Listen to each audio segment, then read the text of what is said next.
గత 5 సంవత్సరాలుగా ఈ ప్రాజెక్టు మెయింటెనెన్స్ చేస్తున్నా ఈ రోజు ఈ ప్రమాదం వచ్చేదే కాదు.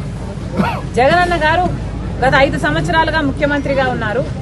జగనన్న గారు రాజశేఖర రెడ్డి గారి ఆశయాలను నిలబెడుతున్నాను అంటున్నారు. కానీ సమాధానం చెప్పాల్సిన విషయం ఏమిటంటే రాజశేఖర రెడ్డి గారు 750 కోట్లు పెట్టి ఈ ప్రాజెక్టును కడితే మీరు కనీసం సంవత్సరానికో లేకపోతే 2-3 సంవత్సరాలకు ఒకసారో 2 కోట్లో 4 కోట్లో రిలీజ్ చేసినా ఈ మెయింటెనెన్స్ పనులు జరుగుతాయి. కానీ రాజశేఖర రెడ్డి గారు 700 కోట్లు పెట్టి ప్రాజెక్టు కడితే మీకు కనీసం ప్రాజెక్టు మెయింటైన్ చేసే ఇంగితం కూడా లేదు అంటే మరి మీరు రాజశేఖర రెడ్డి గారి ఆశయాలను ఎలా నిలబెడుతున్నారో వైసీపీ నాయకులు సమాధానం చెప్పాలి. రాజశేఖర రెడ్డి గారు ఎంతో చిత్తశుద్ధిగా జలయజ్ఞం తలపెడితే ఈ ప్రాజెక్టు సాధ్యమైంది. 1,00,000 ఎకరాలకు నీళ్లిస్తున్నది. ఒంగోలు పట్టణంతో సహా చుట్టుపక్కల మండలాలకు తాగునీరు కూడా ఇస్తున్నది. మీ పుణ్యమా అని ఈరోజు ఇంతమంది మంత్రులు ఎమ్మెల్యేలు వీళ్ళందరూ ఉన్నారు. ఇక్కడ సంబంధిత మంత్రి అయితే సంక్రాంతి డాన్సులు చేస్తాడంట తప్ప పని చేయడట. ఇక్కడ ఏ మాత్రం మెయింటెనెన్స్ ఉన్నా ఈ ప్రమాదం జరుగుండేది కాదు. ఈరోజు ఒంగోలు పట్టణం సైతం మంచినీళ్లు రావటం లేదు. ఇక్కడ ఉన్న నాయకులు చెప్పిన మాట ప్రతిరోజు నీళ్లు ఇస్తామన్నారు ఒంగోలు పట్టణానికి. ఒక రోజు ఇచ్చింది లేదు. ఈరోజు కనీసం 2-3 రోజులకు ఒకసారి కూడా నీళ్లు రావట్లేదు. తాగడానికి నేను చెప్తున్నది తాగే నీరు మంచి నీళ్ల కోసం కూడా ఇక్కట్లు పడుతున్నారు. మరి ఈ పాపం అంతా వైసీపీది కాదా, ముఖ్యమంత్రి గారిది కాదా? వైసీపీ సమాధానం చెప్పాలి. రాజశేఖర రెడ్డి గారి ఆశయాలను కోసం మేము నిలబడ్డాము. రాజశేఖర రెడ్డి గారి సంక్షేమ పాలన మేము అందిస్తున్నామని చెప్పుకుంటున్న మీరు కనీసం రాజశేఖర రెడ్డి గారు కట్టిన ప్రాజెక్టును మెయింటెనెన్స్ కూడా మీరు చేయకపోతే మీరు ఎలా వారసులు అవుతారు? మీరు ఎలా రాజశేఖర రెడ్డి గారి ఆశయాలు నిలబెడతారో మాకైతే అర్థం కావటం లేదు. ఇప్పటికైనా వెంటనే ఏదైనా చేయకపోతే ఈ ప్రాజెక్టు మొత్తము కూలిపోయే ప్రమాదం ఉందని ఎస్సీ గారు ఎప్పటి నుంచో మేము 2020 నుంచి అడుగుతున్నాము. మరమ్మతులు చేయాల్సిన అవసరం ఉంది అని ప్రతి సంవత్సరము అడుగుతున్నాము. కానీ ప్రభుత్వం పట్టించుకోవట్లేదు అంటున్నారు. ఏ సంవత్సరానికి ఆ సంవత్సరం 1 కోటి రూపాయలు ఇచ్చినా 2 కోట్లు ఇచ్చినా ప్రాజెక్ట్ మెయింటెనెన్స్ అయిపోయేది, ఈ ప్రమాదం వచ్చుండేది కాదు అని ఎస్సీ గారే చెప్తున్నారు. ఎస్సీ గారు చెప్తున్న ఇంకొక విషయం ఏమిటంటే 10 కోట్లు ఇచ్చినా కూడా ఈ రోజు చేయాల్సిన మరమ్మతులు అయితేనేమి రీప్లేస్మెంట్లు అయితేనేమి చేసుకుంటే ప్రాజెక్టు నిలబడుతుంది. లేకపోతే ఈ ప్రాజెక్టు నిలబడే అవకాశమే లేదు, మొత్తం నాశనం అయిపోతుంది, అసలు ప్రాజెక్టు కట్టి కూడా వృధా అయిపోతుంది అని చెప్తున్నారు. కనీసం ఇప్పుడైనా కళ్ళు తెరవండి.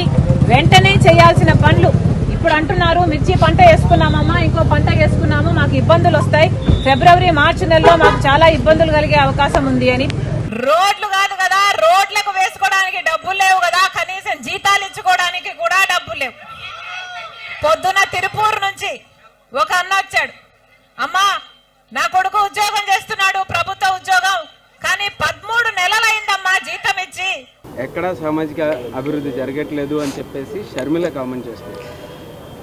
ఇప్పుడు సంక్రాంతికి వస్తారు, వచ్చి మళ్ళీ వెళ్ళిపోతారు. అలాంటి వాళ్ళల్లో వీళ్ళు కూడా ఒకరని నేను అనుకుంటున్నా. ఎందుకంటే నాన్ లోకల్ పొలిటీషియన్స్, వీళ్ళు ప్రజల్లో ఉండరు, ఇక్కడ వాళ్ళ కుటుంబాలు కాపురం ఉండవు, ఇక్కడున్న ప్రజల సమస్యలను తెలుసుకోరు. కేవలం ఎలక్షన్స్ వచ్చినప్పుడు సంక్రాంతికి ఎలాగైతే డూడు బసవన్నలు వస్తాయో అలా వస్తారు, వెళ్ళిపోతారు. కాబట్టి ప్రజలకు తెలుసు మొదటి నుంచి ప్రజల్లో ఉంటుంది ఎవరు, ప్రజల సమస్యల కోసం పోరాడింది ఎవరు, అధికారంలోకి వచ్చాక ఆ సమస్యల్ని దూరం చేసి వారికి ఇచ్చిన ప్రతి వాగ్దానాన్ని నెరవేరుస్తూ రాష్ట్రాన్ని అభివృద్ధి చేస్తూ ప్రజలకు కూడా సంతోషాలను అందించింది వైఎస్ఆర్ గారు, జగన్ గారు మాత్రమే. కాబట్టి ఈరోజు ఎవరో వచ్చి ఏదో చెప్తే జనాలు నమ్మటానికి పిచ్చోళ్ళు కాదు. ఇప్పుడు సోషల్ మీడియా చాలా అవేర్నెస్ క్రియేట్ చేస్తుంది. సో ఇక్కడే పుట్టి ఇక్కడే పెరిగి ఇక్కడే ఓటుతో ఆయన ఇక్కడే ఇల్లు కట్టుకొని ఇక్కడే తన కుటుంబం కూడా ఉంటూ ప్రజల మధ్యలో ప్రజా నాయకుడిగా ఎదిగిన వ్యక్తి జగన్మోహన్ రెడ్డి గారు. ఈరోజు ఒక పార్టీ పెట్టి తన తండ్రిని అభిమానించే వాళ్ళకి తన తండ్రి లేరు అని ఇక మాకు లైఫే లేదనుకొని ఏడుస్తూ ఉన్న ఈ రాష్ట్ర ప్రజలకి రాజన్న బిడ్డ నేనున్నాను, రాజన్న రాజ్యాన్ని తీసుకొస్తానని పావురాలగుట్టలో ప్రమాణం చేసి ఆ తర్వాత ఎన్ని కష్టాలు, ఎన్ని అవమానాలు, ఎన్ని తప్పుడు కేసులు పెట్టి ఆయన్ని జైల్లో పెట్టినా కూడా ఏ రోజు ఎవరికి తల ఒగ్గలేదు. ఎక్కడా కాంప్రమైజ్ అవ్వలేదు, ఎక్కడా ఏ పార్టీతో పొత్తు పెట్టుకోలేదు, ఏ పార్టీలో విలీనం చేయలేదు. అది నాయకుడి లక్షణం. అంతేగాని పక్క రాష్ట్రంలో పార్టీలు పెట్టి అక్కడ జనాలు చీకొడితే మళ్ళీ ఇక్కడికి వచ్చి కాంగ్రెస్లో చేరి మాట్లాడితే ప్రజలేం పిచ్చోళ్ళు కాదు. ఈరోజు ఆంధ్రప్రదేశ్లో కాంగ్రెస్కి ఓటు అడిగే నైతిక అర్హత లేదు, హక్కు లేదు. ఎందుకంటే బాగున్న ఈ రాష్ట్రాన్ని ముక్కలు చెక్కలు చేసింది కాంగ్రెస్ పార్టీ. 2 సార్లు కేంద్రంలో అధికారంలో కాంగ్రెస్ రావడానికి కారణమైన వైఎస్ఆర్ గారి పేరుని ఆయన చనిపోయిన తర్వాత ఎఫ్ఐఆర్లో పెట్టి అవమానించింది ఈ కాంగ్రెస్ పార్టీ. వైఎస్ఆర్ గారు 2 సార్లు వాళ్ళని రాష్ట్రంలో కేంద్రంలో అధికారంలో తీసుకొచ్చినా ఆయన లేని సమయం చూసి ఆ కుటుంబాన్ని అవమానించి రోడ్డు కీడ్చి జగనన్న మీద తప్పుడు కేసులు పెట్టి జైల్లో పెట్టించింది కాంగ్రెస్ పార్టీ.